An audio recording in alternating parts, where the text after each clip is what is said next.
And to allow the performers to cross over via sea, Seoul decided to apply exception to its unilateral sanctions banning North Korean ships from entering the country. The government may go a step further, providing food, oil, and electricity to the ferry and its people if need be. Jung-hee helps us examine if such leeway would go against the international measures targeting the regime.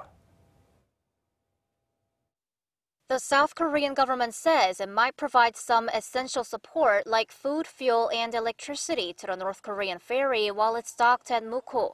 Speaking to reporters on Tuesday, a unification ministry official said Seoul will follow the precedent of what it did during the 2002 Asian Games in Busan. That's when the same ferry, Mangyongbong 92, made its way to South Korea with cheerleaders on board. Experts say this will not violate international sanctions as long as the food isn't from America and the fuel is reported beforehand to the UN Security Council.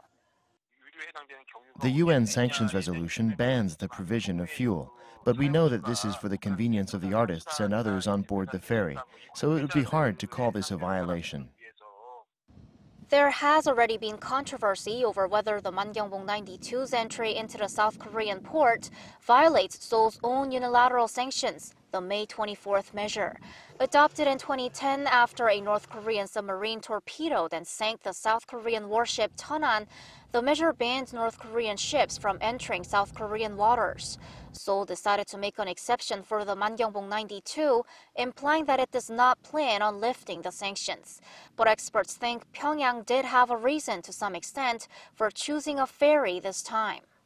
Maybe North Korean government wants to see how South Korean government would respond if they change the method of transportation to the Mangyongbong, because now they believe that South Korean government would not oppose even if North Korea changed their method of transportation, because they know that South Korean government wanted to continue the dialogue with the North Korea. South Korea's unification ministry explained that North Korea has not asked for material support and that nothing has been decided. It added that Seoul will closely cooperate with the international community to prevent any friction over perceived sanction violations. Jung-hee, Arirang News.